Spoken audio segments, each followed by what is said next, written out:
Community theater, we pay them. And that's all we're going to say about that. Hello, everybody, and welcome back to Call Time, a theater pod. My name is Marisa Helene Mast, and this is the space where we get to talk about it all because every role in theater matters. We love to laugh, learn, and sometimes call out the chaos, so sign in on the sheet because it's call time.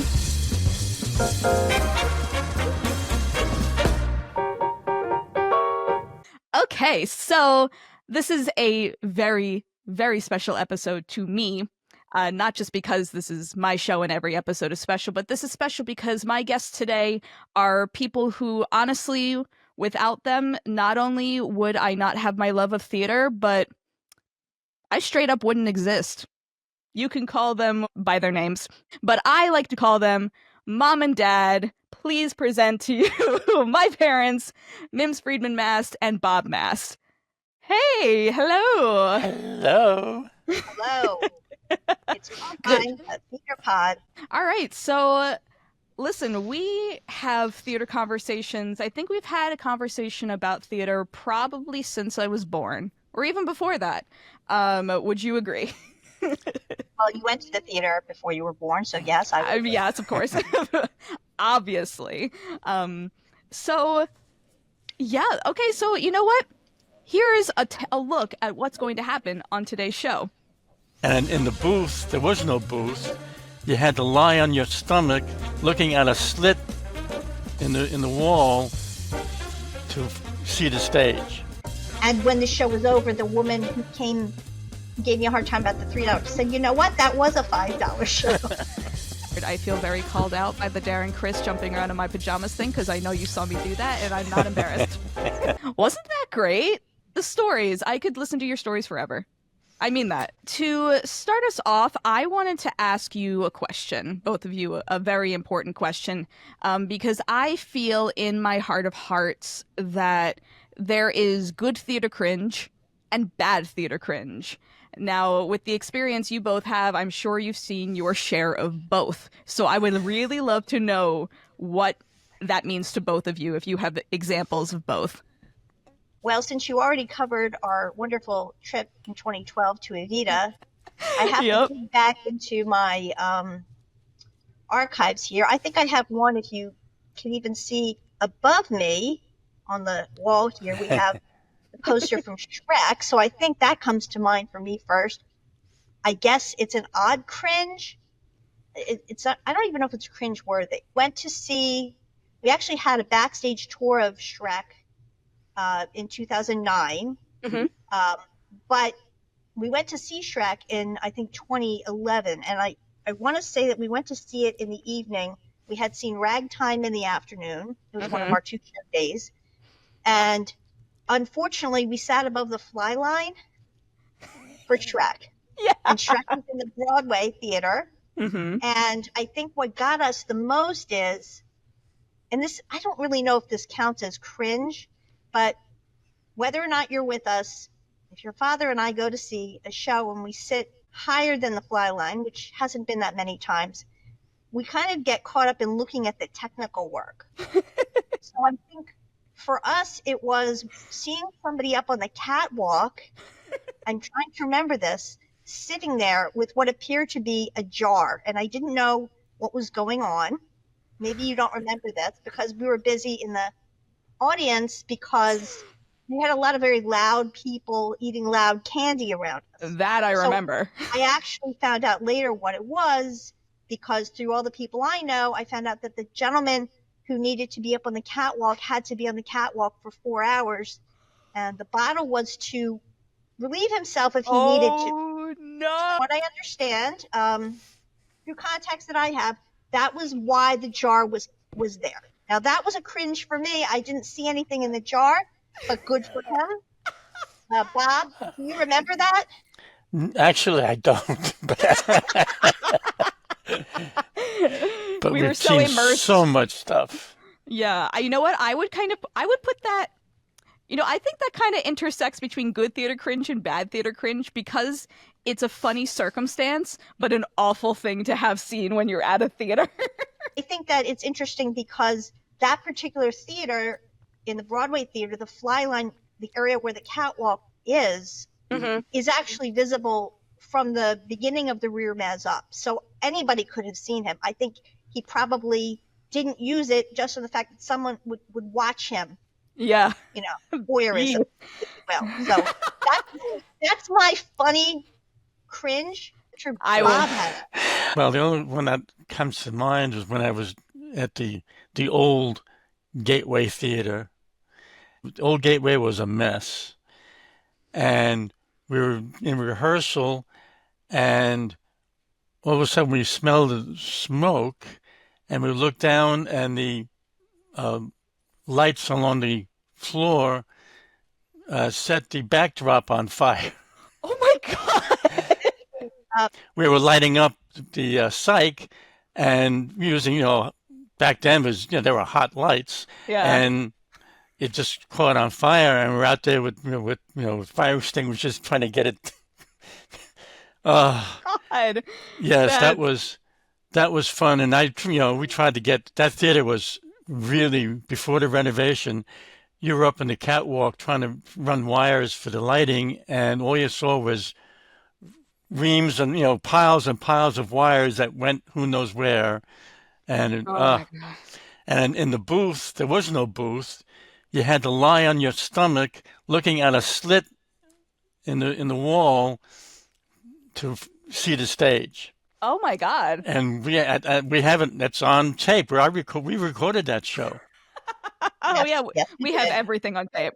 Yeah, but that was scary. That was scary. Oh my God. That's, you know what? I'm going to put both. That is definitely cringe though, because it's like, ooh, Yes. ooh.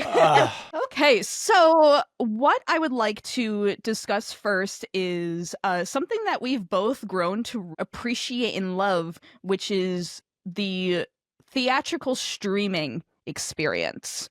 Because, a really wonderful thing that we are lucky to have now is when people have the pro shots of these awesome shows and we get to watch them from the comfort of our own home. Of course, like any other streaming service, what are your pros and cons? I'm going to just jump in here real quick and say, I believe the pros are the ability to watch this in the comfort of your own home. And of course, before the pandemic, people could subscribe to National Theater, people could subscribe to Broadway HD. But I want to go back a little further to I want to say it was 2016. So PBS, our friends at PBS, did a pro shot of She Loves Me at Studio 54. We saw it in person with Laura Benanti, but it was the very first pro shot that was shared on public television in America. And I think that the people at PBS and the subscribers really took to that, because in the last, I want to say 7 years, they've had pro shots, including opera, of probably more than 100 musicals and behind the scenes parts. And I think it's a wonderful thing. So if you support public television like I do, on whatever your local public television station is, I personally support WGBH Boston and WHYY Philadelphia. Yeah. I think that for anyone who can't get to New York or maybe can't afford tickets, we'll talk about that later, to a regional house, I think the PBS library, you could go in and you can purchase the PBS library for a subscription fee. I think it's $199 a year, and you get not just Broadway, you get West End, you get Metropolitan Opera, wonderful concerts. So I think that's a pro for public television. Now, over to you, Bob. It's nice you get to see the performances, but being there is a whole different thing. Yeah. Because you actually see the people for real, and it's a much different feeling. So I think I really agree, because, there's an argument about how, with streaming services, does it take away from the audience experience? And in a way it does. But do you, and this is also another argument that I would love both of your opinions on, which is, if you were someone who wasn't living near a theater center per se, and you only had access to streaming, do you think that this would make you want to go see a live performance more or less? Well, I think it's in the middle. I think I've been around the theater my whole life. And of course, I was a theater educator for many, many, many years. And polling my former students, some would say if it was a musical, particularly, they'd want to try to go see it to get the feeling, the quote unquote, the roar of the grease paint, the smell of the crowd kind of thing. Mm-hmm. But I have to say that for a straight play, I think people are not, I think the people I know are not as likely to make that trip for a straight play. I think it's all about that. We've talked about this, that kind of entertainment factor. A lot of people go to see plays if they're in a certain state of mind sometimes. And people want to go to musicals because they want to, take a kind of be transported. That's just the overarching kind of feeling that I've gotten from people. For me personally, I like both. I'm just as happy going, and I know we're going to talk about that in a little bit. Over to you, Bob. Yeah. I think it depends on the generational thing.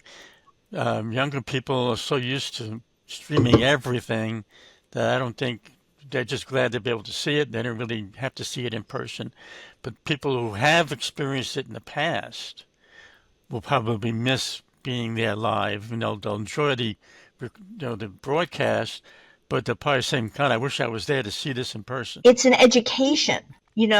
Also, a lot of people, and I really do not want to pick on the younger people, they have not been trained in the audience experience. And I wanted to say that was a large part of my teaching when I taught theater and when I was involved in shows in a non-performing aspect was about the audience experience. And I really, truly believe that some segments of audiences, and I apologize for saying this, but it's the truth. Maybe it's not an apology. You cannot behave the same way at a musical or a play or a concert, a classical concert or a ballet or an opera. You cannot behave the same way you can at a basketball, baseball, football game because there is a certain etiquette to it. And when you're home watching it, you can do whatever you want. If you want to be in your pajamas and want to jump up and down because Darren Criss is on the screen, great.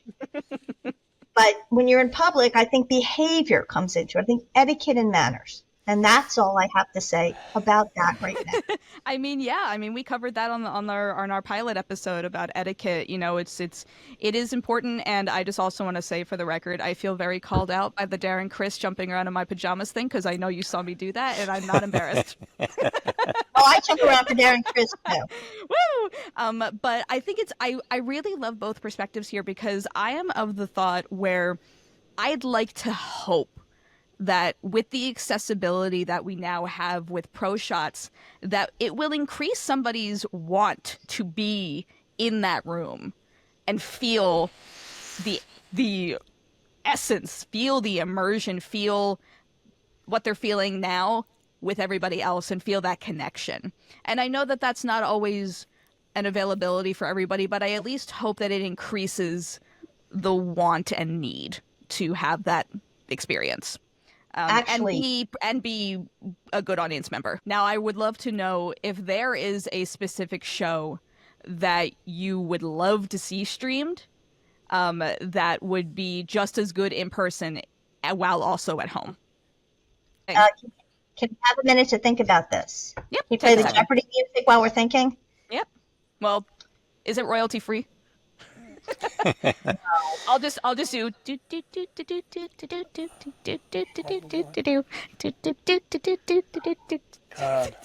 I can't.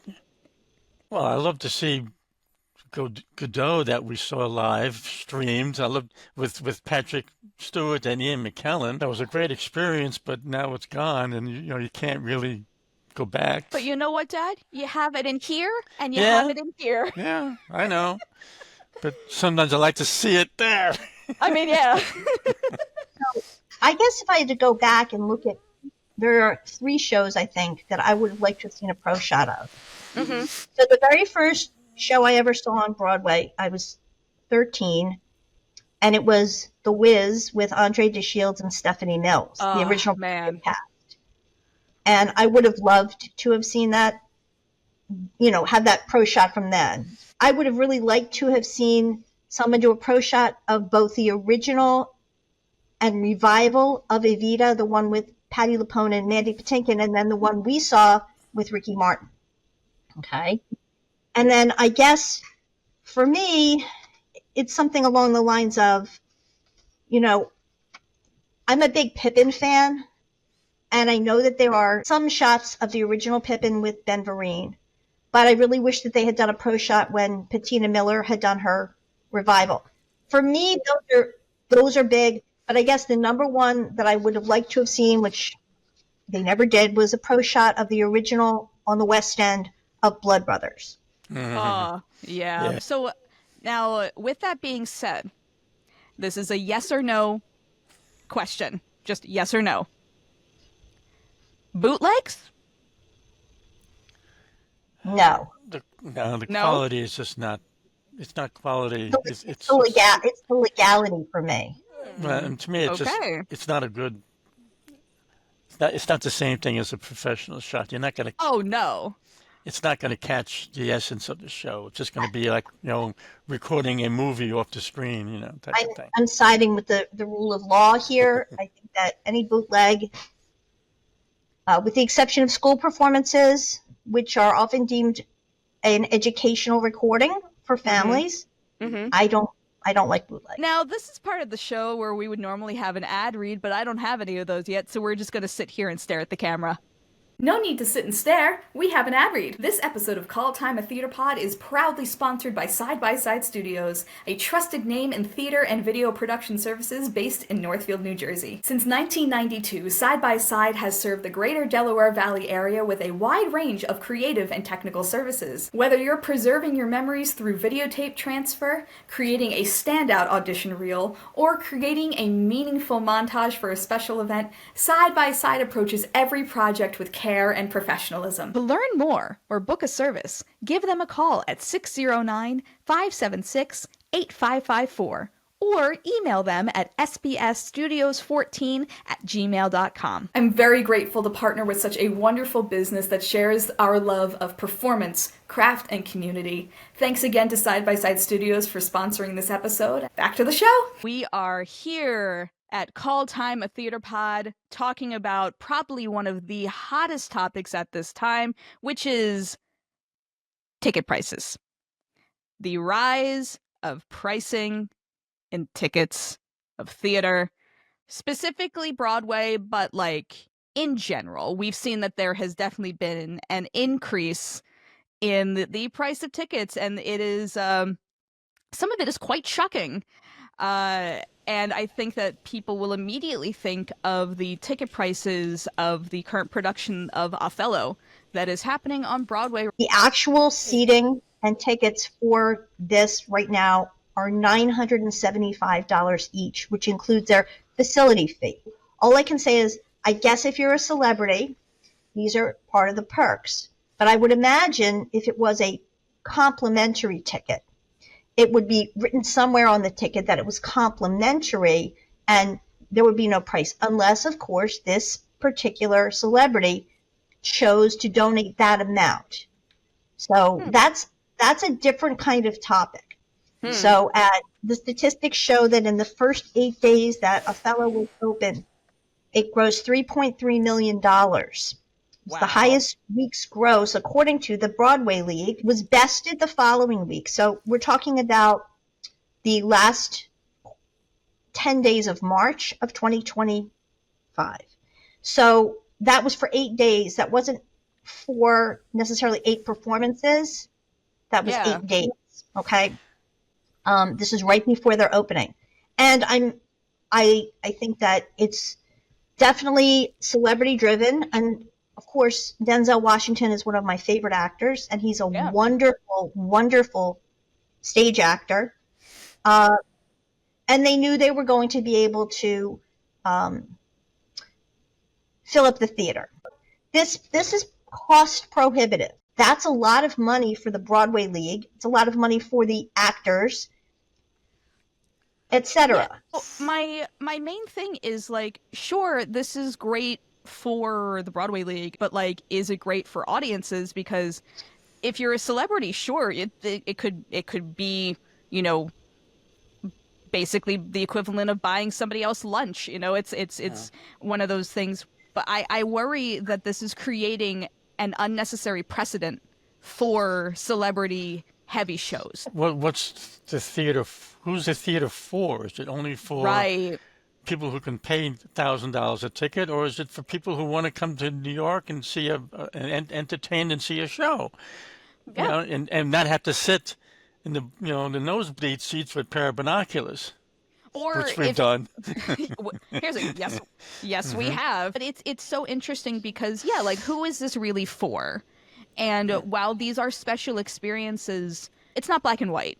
Everybody should be able to want to see these things and experience them. But the price point is really, I think it's really just going to start putting a bad taste in people's mouths. I just want to say something about celebrity-driven Broadway. I love Broadway shows that have Broadway actors.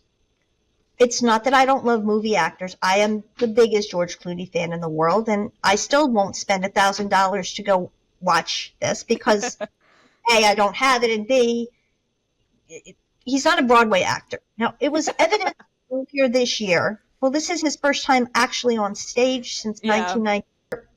I saw in an interview that he wasn't as prepared as he could have been because he was not trained as a stage actor.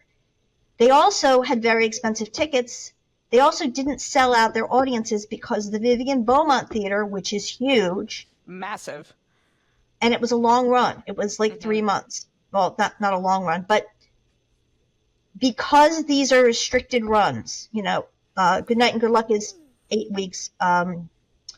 Othello is 12 weeks. They can do this and bring people in.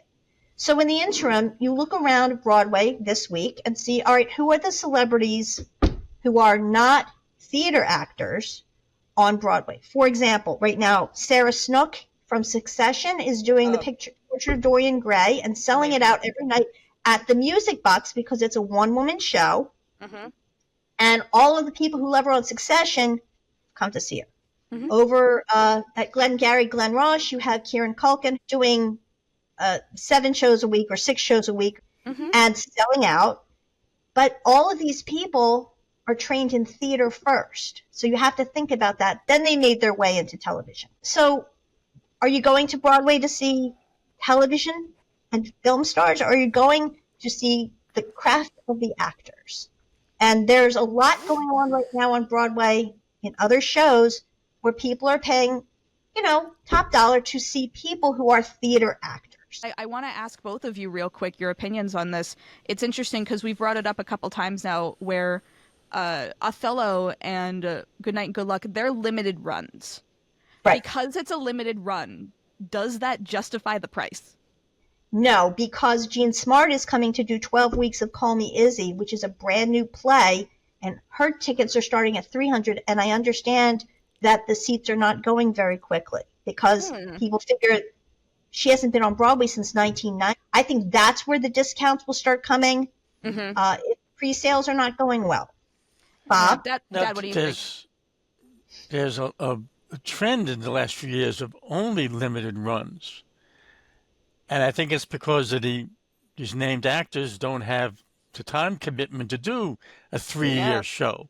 They have other commitments, they have other projects. So they're coming in sort of doing this on the side for a couple of weeks for fun, and then they go back to their regular job.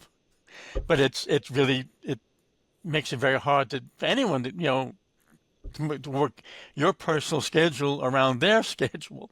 Well, it's only on for 12 weeks. I can't get away for a couple of weeks, vacation, whatever it is.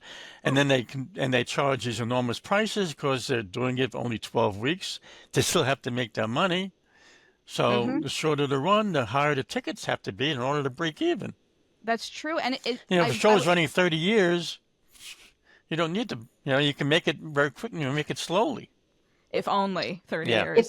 Yeah. And that's what So- that's Andrew Lloyd Webber's dream. But, Well, I- you know. but I also want to say really quickly, I want to make a point here that this is very different than, say, stunt casting, because you think of like a show like Chicago, who brings in a celebrity that isn't necessarily a Broadway actor. I immediately think of Pam Anderson starring as Roxy Hart, and tickets sold like crazy, but they didn't increase the price. because Chicago is from a production point of view, it is an easy show to put up. It's, essentially your one shot, your one stage, orchestras, nothing, it all comes together seamlessly, and they can have the rotating cast, and they've been on Broadway for more than 20 years now. That is true. That is very, very true. People can plan a trip to New York and say, oh, well, I'm going to go see Chicago because I know it's going to be there. And, they happen to have Wayne Brady. They happen to have Pam Anderson. They happen to have Jinx Monsoon. Oh my God. Yeah, limited runs, making bank and like breaking even. I think it's all a very interesting coincidence. It's like a mini series. So the argument of a report by the League of American Theaters and Producers show in a 75-year high-low where the trends were. So let's just back up here for 1 second. The top ticket for a Broadway musical in 1929, like orchestra row A through E, was $6, which is 29. That's when the stock market crashed. I mean, that was high for them. Yeah. Okay.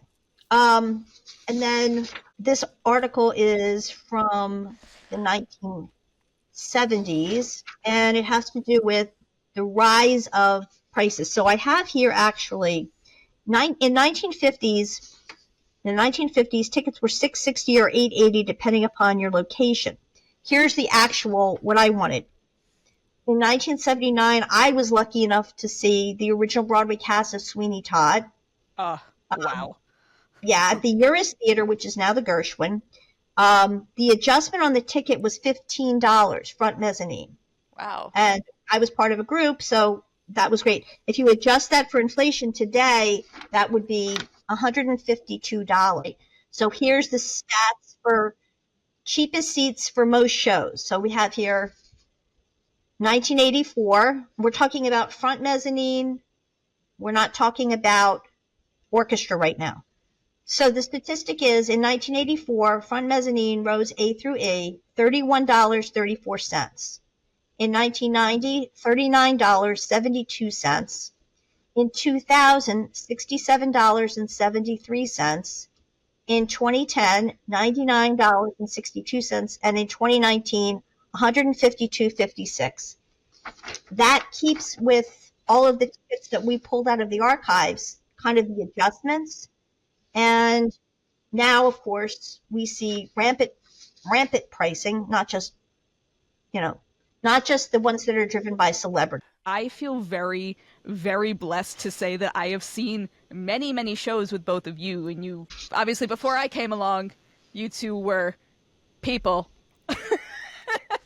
And you saw your own shows. So I would love to know either shows that you've seen together or on your own. Like, what are some of your favorite shows that you've seen, and like where the tickets, I'm assuming the tickets were less expensive, and if there is anything in particular that like is what is it that the kids say would put somebody in a coma if they saw that price? So I have a ticket from talking about star-driven shows.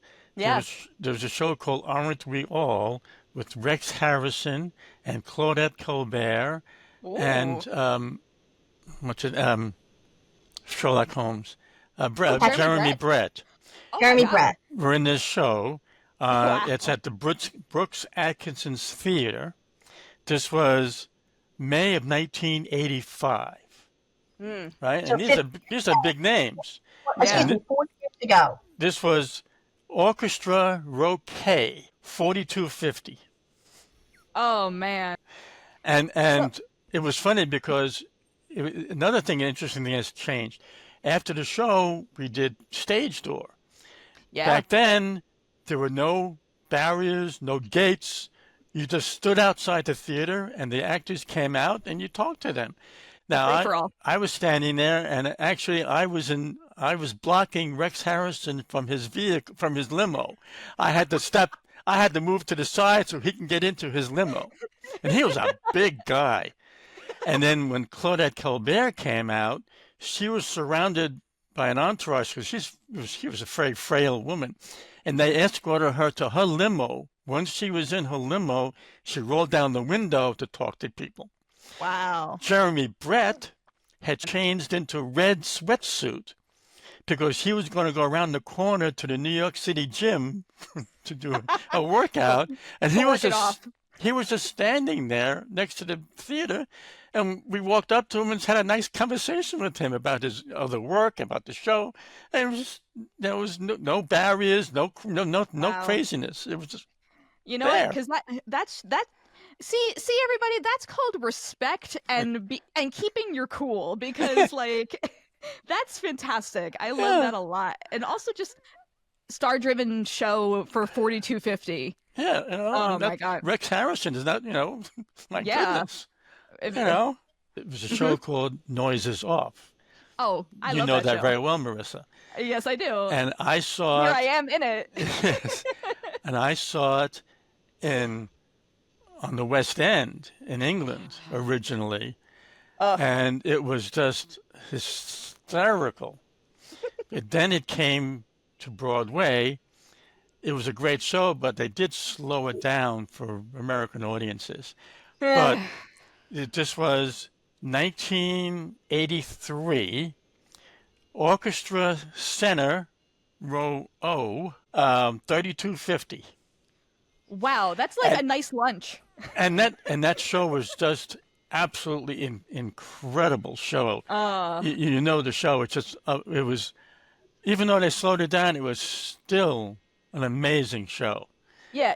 But it's just I'm in the center. I'm Orchestra Center. Wow. So Sleuth is a murder mystery. They made a movie out of it a couple of times, and here's the playbill. Backwards, Oh, that's of course. cute. I like that. Yeah. So I was in the. This was at the Music Box Theater, which is a small theater, and like I was one of my sitting favorites. I was in the orchestra, and I know I was pretty close. Because the ticket doesn't give the number, because when they opened the curtain, everybody was sort of aghast at this gorgeous set that they built, this like amazing drawing room of a mansion. It was just incredible set, and you felt like you were in the room. And it was just an amazing show, and I didn't realize who. That's why I pulled out the playbill. I was going to look up because I had the ticket, but I didn't know which theater it was in, so I pulled the playbill. I didn't realize who was in it that I saw performing in it was Patrick McNee Patrick McNee. from the TV show The Avengers. Oh my God! Yes. Yeah. Wild. Yeah, Oh my God. Didn't realize that until I looked it up. By He the wasn't way, the original. He came in later. But by the way, for audiences though, just to let you know, we're not talking about Marvel Avengers. We're talking Yes, about about the other the Avengers. TV show with Diana Rigg and Patrick McNee. Which, if you haven't watched it, it's great. At How much was orchestra the ticket? seats. And this was in August of 1973. Wow. The show opened in 66 and ran till 75, I think. Orchestra, $8.50. I'm sorry. Could you repeat that? $8.50. That would put anybody in a coma if they heard that. Oh my God. That's And it was a great, it won a Tony.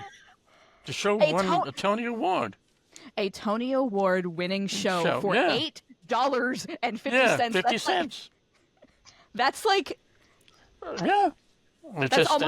that's almost 2 cartons of eggs.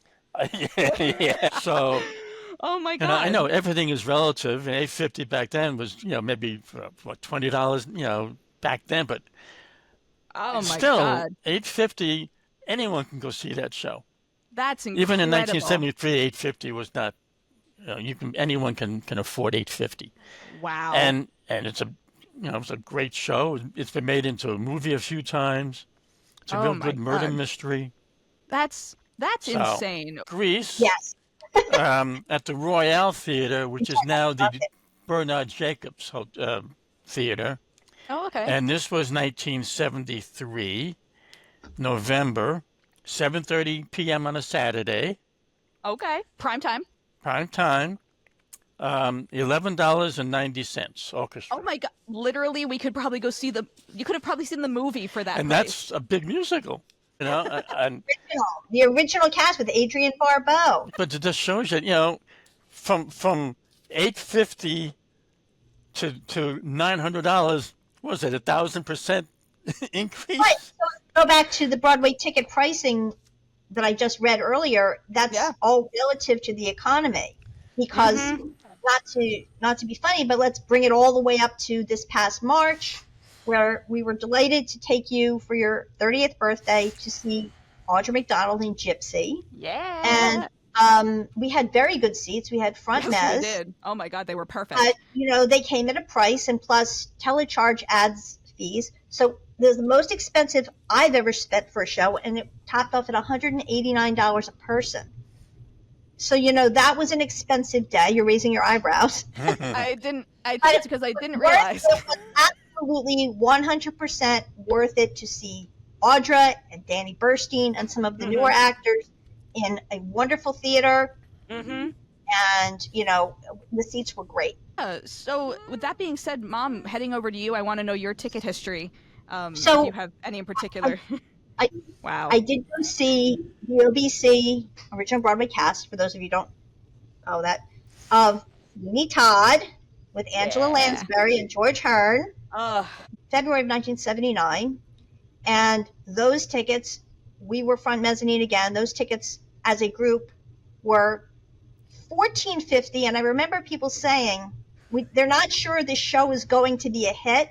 Oh my God! At $14.50, it better be. And what was very odd, and of course I didn't know your dad at the time, is that that's about when he went to see it. Yeah, that's and crazy. We always joke that we were in the theater the same time. In the fall of '79, there was another group trip to see a show that was star driven back then, called The King of Hearts, which is kind of a mental health play, but they were trying to get rid of tickets, and the star in it was Robbie Benson, who was a big movie star when I was in high school, who you may know as the voice of the Beast in Beauty and the Beast, and from Sabrina the Teenage Witch.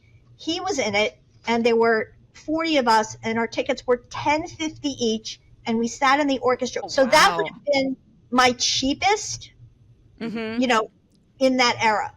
So when we were doing the research for this show, I was trying to get the idea of, okay, so we know where the prices have gone in the last 10 to 15 years. Let's go to see where the top ticket was. Sad and I went to see Pippin on Tuesday, February 25th, 2014. We sat mezzanine row C. Mezzanine center, row E. The tickets were $88. This is the one with Patina Miller. Oh, yeah. And then the next day, we went to the Court Theater to see Ian McKellen and Sir Patrick Stewart in Waiting for Godot. Those were mezzanine row B. I mean, this is great. And those tickets were, where's the camera? $95 each. And what I remember the most about going to the Court Theater at that time was how you could hear a pin drop. It had the best acoustics.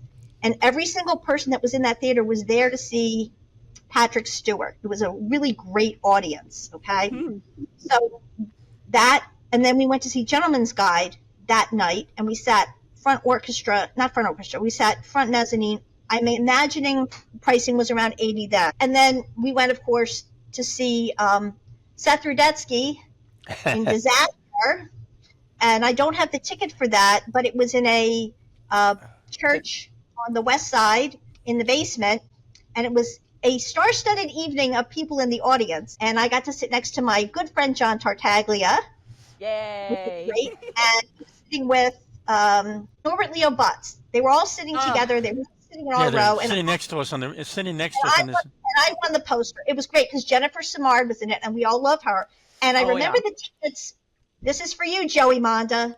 You know how much I love you. Joey Monda gave us a break. I think the tickets were $29 a piece. Wow. And that was that fabulous week in February of 2014. So you can see it's all relative there. Before this last foray to see Gypsy in 2023 or 2022, we took you to see the revival of Into the Woods.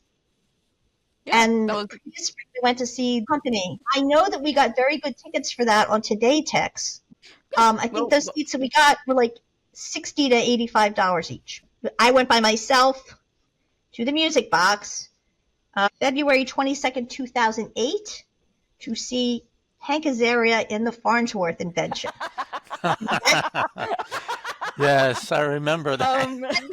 Everybody is laughing, and I will be happy to share with your audience. This is very serious. Thank you. I'm going to share this. We're not laughing at the event. It's just and haters, please, no hate on this, okay? Farnsworth Invention is an important American play. It's about the invention of television. I am a huge Hank Azaria fan. He's a very talented man. Hank, if you're listening, you are wonderful. Okay. And I love the Music Box. And my seat was 4150, and I was in orchestra, row F, seat 8, which meant that I was one in from the aisle in the center. All I'm going to say is, one of the reasons why Broadway theaters now put up disclaimers about strobe lights and use of smoke is because some people have medical responses. I want to say for the record that I never have had a medical response to this until that night. And there's a scene where they're blowing up the first television, so to speak. And I passed out, and they stopped the show. And the man next to me carried me into the lobby and put me on the floor. And I opened my eyes because there was another person in the theater who pulled my boots up, was banging on the bottom of my feet, and said to me, "Ma'am, I think you had a heart attack." And I said, "I don't think so. I think I just had a hot flash." And I was okay. I sat up, and the house manager came over to me and said, "We're going to hold the show for 15 minutes. Do you feel well enough to go back in?" And I said, "I'm really sorry. I don't feel well enough to go back in. And please apologize to Mr. Azaria for me." And he sort of waved his hand at me and said, "Give me your cell phone number, and if you want, I'll give you a ticket for another performance." And I gave him my number, and he gave me his business card, and he said to me, "Okay, we're not going to start the show until we know that you're on your way." So he got a cab for me. I got in the cab, and I went back to my hotel, and I was fine. But I understand that Mr. Azaria, sorry to have done this, has never had to halt a show before. So I guess it gives a new meaning to the house was brought down. You brought the house down. Oh. I don't know if they stopped the show. I know that they stopped the show because of me. I just felt very bad for all the patrons in the theater. So I never got to see the end of it, but I've read the book. Well, I'm glad you read the book, but listen, it's not your fault. I understand that, but it was the best price I ever got at TKTS. So TKTS, for those that don't know, is a service that has provided discount tickets since 1973. There used to be a couple locations, but now there are two remaining standing locations. One is in Times Square, and one is by Lincoln Center. But they have provided so many wonderful ticket prices that are very helpful, because what they have is that they have a daily board that you can either see in person or online, where they're going to say, okay, here's every show we're offering today, here's the discount we're offering for, and here's the thing, you can get some really good seats for fantastic prices. Like, they're not sponsoring us, maybe one day they will, but I cannot recommend a resource like TKTS enough. And honestly, I remember, as an example, real quick, Mom, when you and I went to New York originally to go see The Miracle Worker, and the show had closed without us knowing, we decided to exchange the ticket, and they gave us like orchestra tickets for Rock of Ages for very cheap. The great thing about TKTS is that if you decide on a whim last minute that you want to go see a show, they'll be able to provide you with a, like, I say more reasonably priced. I from experience, standing in line at TKTS is always worth it. Always fun. Always worth it. You meet some really interesting people at TKTS, right, Mom? Yes. So in 2006, I was away in New York for a few days visiting friends. I was by myself and got in line to, I wanted a ticket to see Mamma Mia because I hadn't seen it. Even though you and Dad had gone, I had not seen it. And there were these lovely British ladies standing in line behind me, and they were like, "What are you going to see?" And I went, I'm absolutely going to see Mamma Mia. And they were like, "Oh, there were 5 of them." They were like, "We can't decide. Should we see this? We go see All Shook Up because we love Elvis." And I said, "Well, it's completely up to you." And they're like, "Well, will you help us?" And I'm like, "Okay." So we all got seats together, and as everybody knows, or maybe doesn't know, Mamma Mia is a get up on your feet at the end of the show kind of show. It's a Spoil fun the end, time. but they get a dance. Spoil And so the ending. they get up and dance at Mamma Mia. Oh my gosh. So also, again, this is Winter Garden Theater. If you're sitting in the orchestra, your seat is excellent. Yeah. These women got up and they were so happy, and we were leaving the theater, and can we hug you? And I was like, and they were like, "Why don't you join us for tea?" And they were staying at the Madison Hotel on Lexington. And I was like, "Sure, let's go have tea." And they had like a little restaurant there, and they ordered high tea. And when the gentleman came out with the tray of sandwiches and tea, they said, "Let's have a sherry too." Wine. So they ordered 6 sherries, and we had a little toast, and they were telling me about their life. And then one lady said, "Let's have some Boilermakers too." the server over, and they proceeded to get very drunk, and I just proceeded to watch them get very drunk because I wasn't interested in drinking. But that's part of the love of getting to know people. And then when I said to them I needed to leave because I was meeting a friend for dinner, they were like, "Well, your money is no good here. We're going to pay for you." And the one woman gave me her business card, and she ran like a hat shop in like Oxford or something. And she's like, "If you're ever in the UK, come see us." And they were seriously getting drunk. And I guess, they were older women at the time. And I just thought that was really lovely. You never know who you're going to meet at a Broadway show.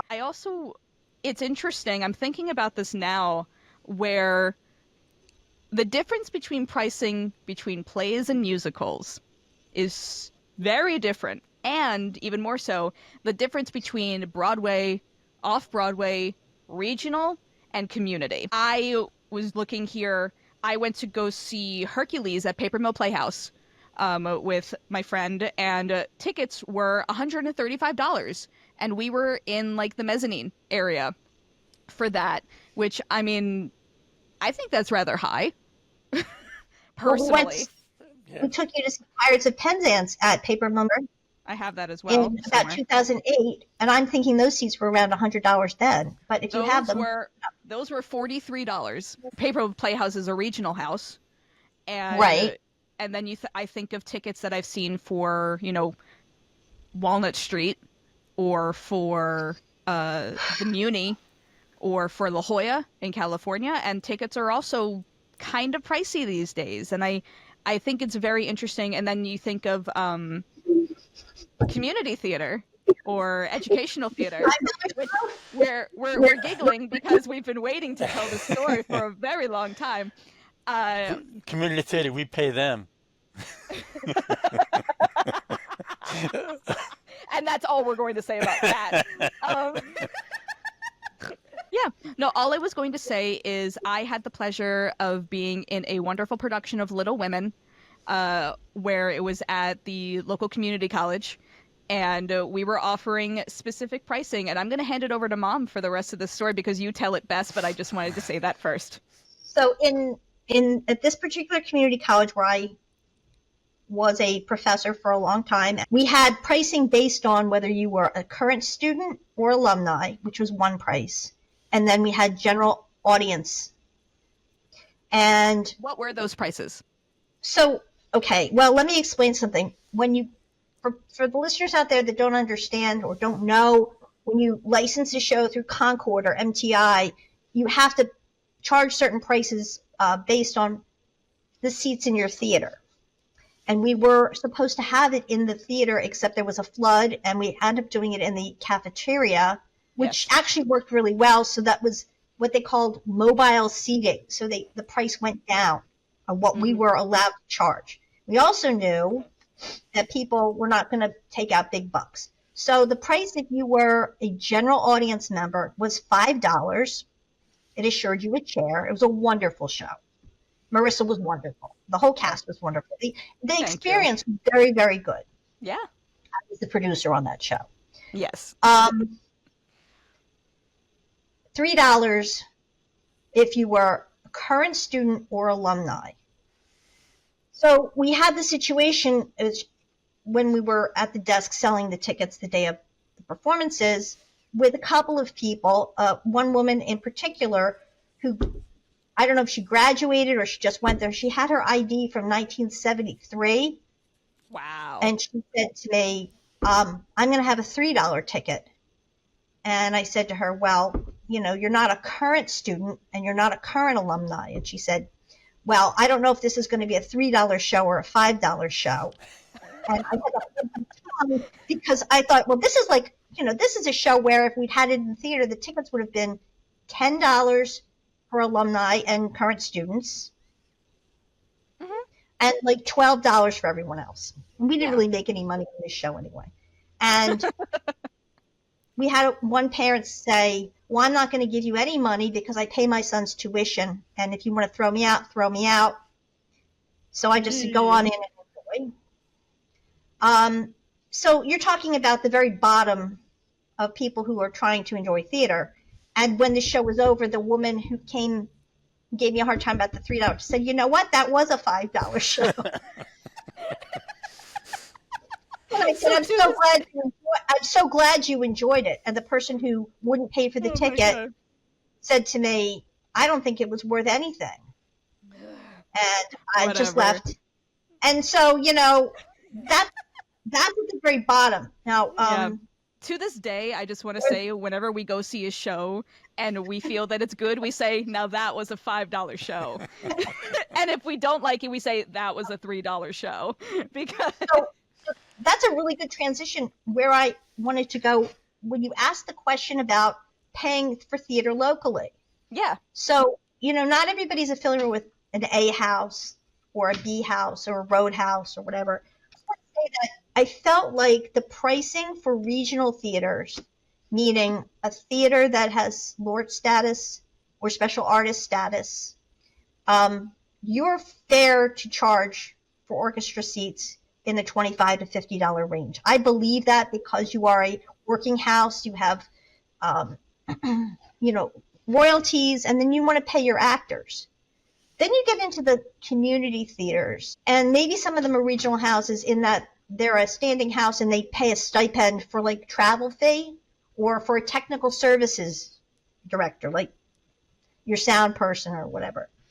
I feel like those prices need to be a little lower because they're not giving a $25 to $50 performance, but because nobody's really getting paid for the work. The money that's coming in is probably just going to utilities for the house, and they're not making money on the seats. However, if they open up the pricing, then they sell out their shows and there's more talk. And I think that's important, especially if you have, musical director, etc. There are some houses, and I won't say where, who, I call it pantomime theater, where they play the recording of the music and expect their actors and actresses to stay in time with the score. And, that's fine if you're in a camp setting, it's a summer day camp or something. I just feel like if you want to teach an actor or a technical services person that they're going to make any kind of money in this, then the integrity of the show has to be raised. The venue in which it's being done needs to be important, and there has to be overarching support. And that's a whole other topic for probably another show about, choosing your team. Well, at one point they were, being reasonable because I know it's a local theater and they want to bring as many people in as they can. They want to fill the audience because they're using non-professional cast members and they want to, give them the feeling that they're doing something that's fun and exciting and enjoyable. So they want to fill the house up and get good audience reaction. So they keep the prices reasonable so they can fill it up. But the last few years, they don't seem to care about. No. They want to fill it up, but they want to make money. And they started, to jack up these prices. Like, I'm not going to pay $50 for an amateur performance. People who play in regional orchestras and ballets, they're going through the same thing. Other than their union pay, they're going through the same thing. And people can't afford, their families can't afford to come see them in concert or in dance. This is an all the way across the arts problem. You're charging everybody, and the family's going to miss out seeing their children perform because they don't can't Or afford they're it. adults too. Yeah, They don't. It's very, very true. And it's a 'Cause shame because they're killing it. I want to give you a little kudos here. A wonderful production of Jesus Christ Superstar. Can I name the theater? Sure. It was a great show. I loved it.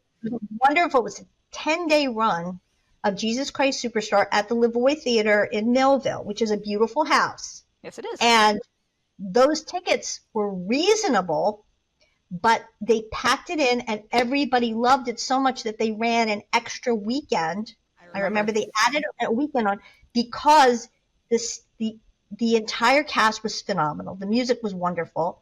And for that alone, was gratifying to the cast. It was price point right, and people got a stipend, and everybody left that production feeling like they could take it on the road. And I said this then, and I told the musical director then, this was a one of a kind cast. So you were part of that history. Thank you. And it was well priced, and everybody got something out of it. Not just the theater experience, not just the audience experience. So I'm in. I thank you very much for that. I will always love that show. But I also think in parallel with that, the production of Evil Dead that I did, the first time we did it, it was only supposed to be 2 performances. We sold out. We added a performance, and it sold out again. It was an amazing show. It really was. I loved it. And then we did it again the next year, and we were already sold out before we even started rehearsals. It's one of those things where, if you have the quality product, people will come. And that show had a following, and I remember people there came from out of state to come and see this, and they filled that place up. And I said to people, I was talking to people online, and they were fans of the show, and they were coming from Ohio, some places they're just wow. And they're coming to all the way out from California too. Yeah, coming to a regional theater in New Jersey. So, and the show was was phenomenal. Yeah. Thank you. Okay, so what we're going to do now, we're going to kind of switch things up, and we are going over to the part of the show that I am still going to call the Green Room Games. Green Room. So the game we're going to be doing, I still haven't come up with a title for, so here's what I think the title is going to be at the moment. And it is going to be where you two are going to pitch me a show that is already in existence, and I'm going to try and guess what it is. Okay, I have one. You ready? Does it be a play or a musical? It can be either. 6 angry men want you to go to lunch. Is this Glenn Ross?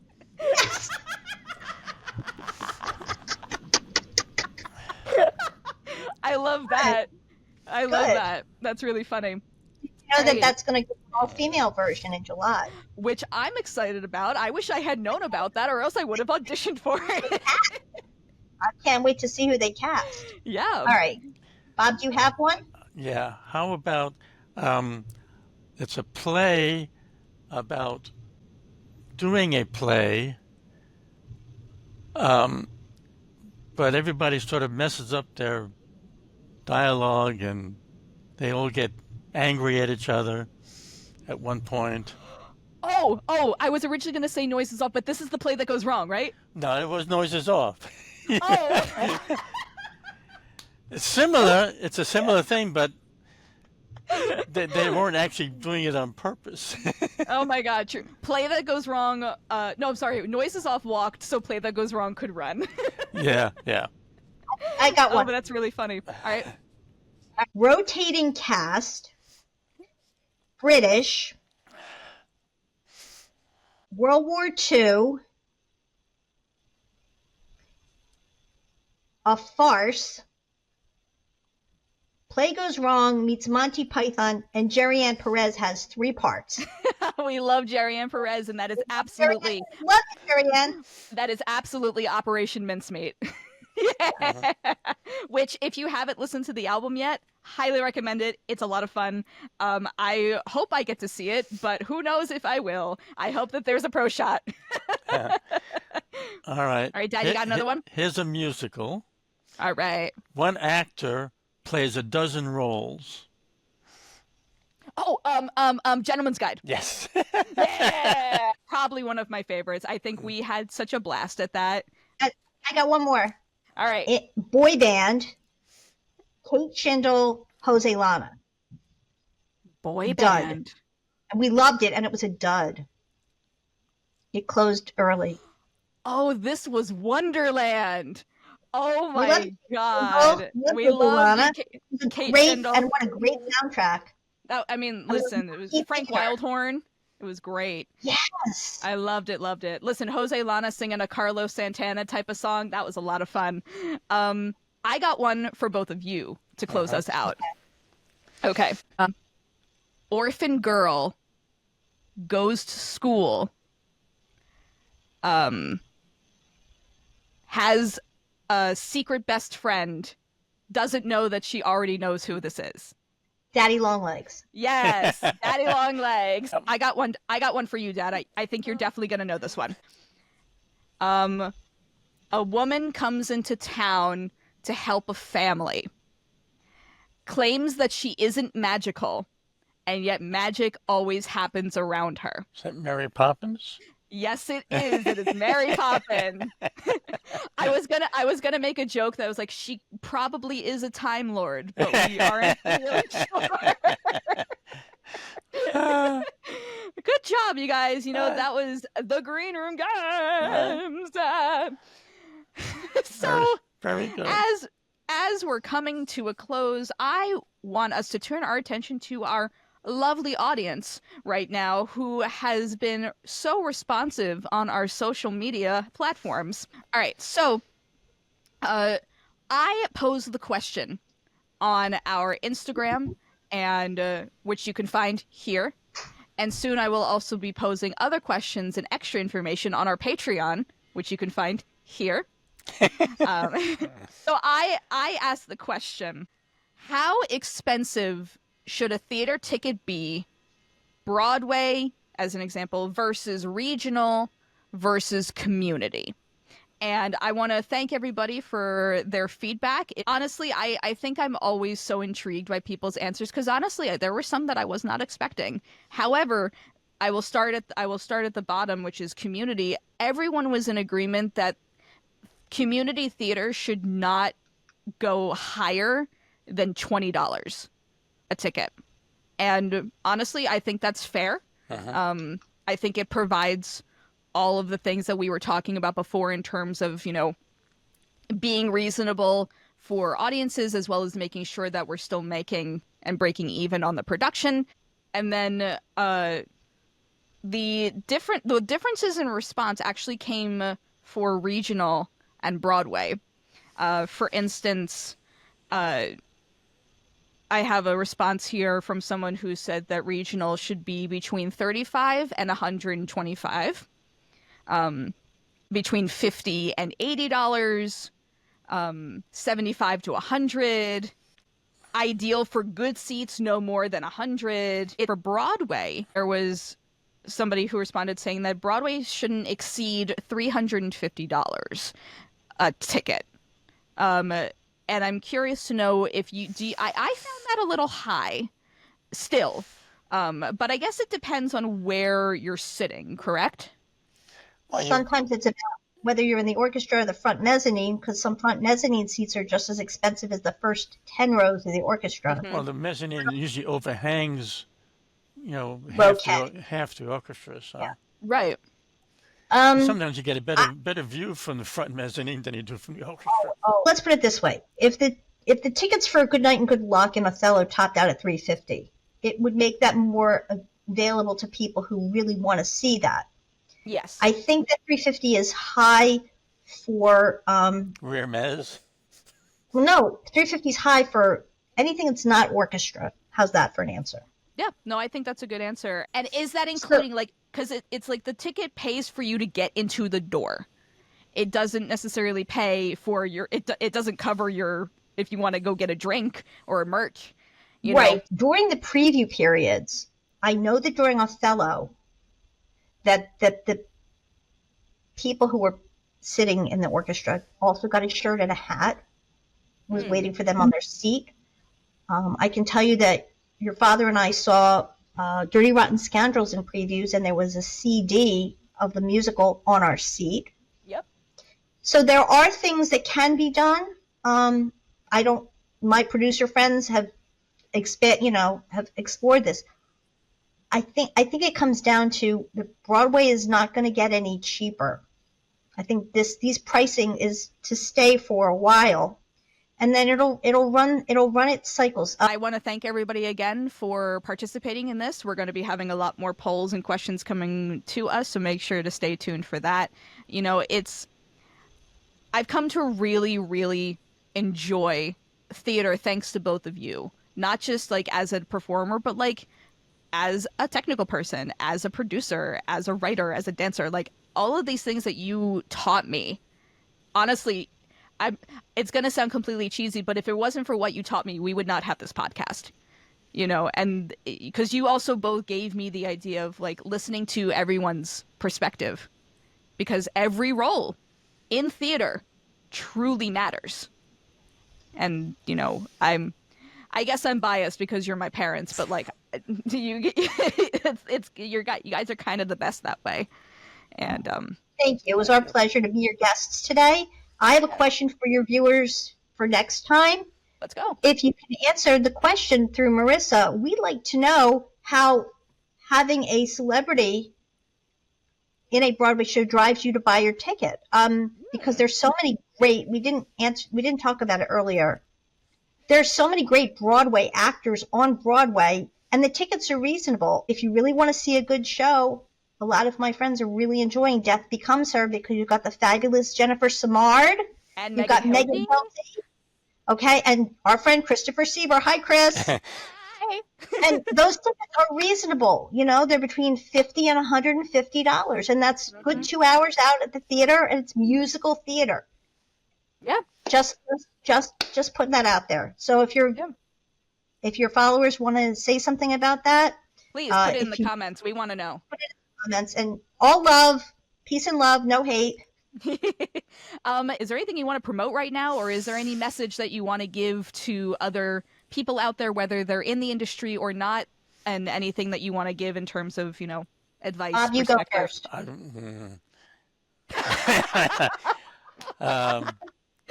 That says enough. Go to see a show. Support the theaters. They're always the first things to get cut in universities, and the arts always get cut. It's very important. They teach you a lot. People who've never done theater, and then they get into it and they realize, wow, this is giving me so much more into my life to be able to do these things, and they learn a lot. They get to work with these wonderful people. They get expand your fan, your fun, your people that you work with. You get to meet, get to work with these people that you would never think you would, enjoy it, and you become new families. How many shows they create all kinds of families of people that work together for years. And my big thought is, comes from Stella Adler. Theater was created to tell the truth about the social situation. And as a person who has been involved in the theater for more than 5 decades, and I don't know where we're going with this, I just want to say theater will add years to your life and life to your years. Mm-hmm.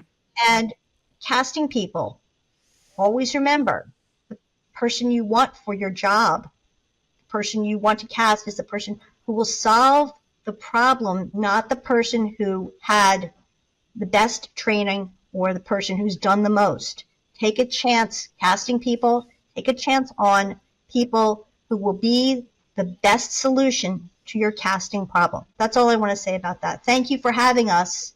We are so proud of you. Here. We love you. Yes. I love you guys so much. Bob.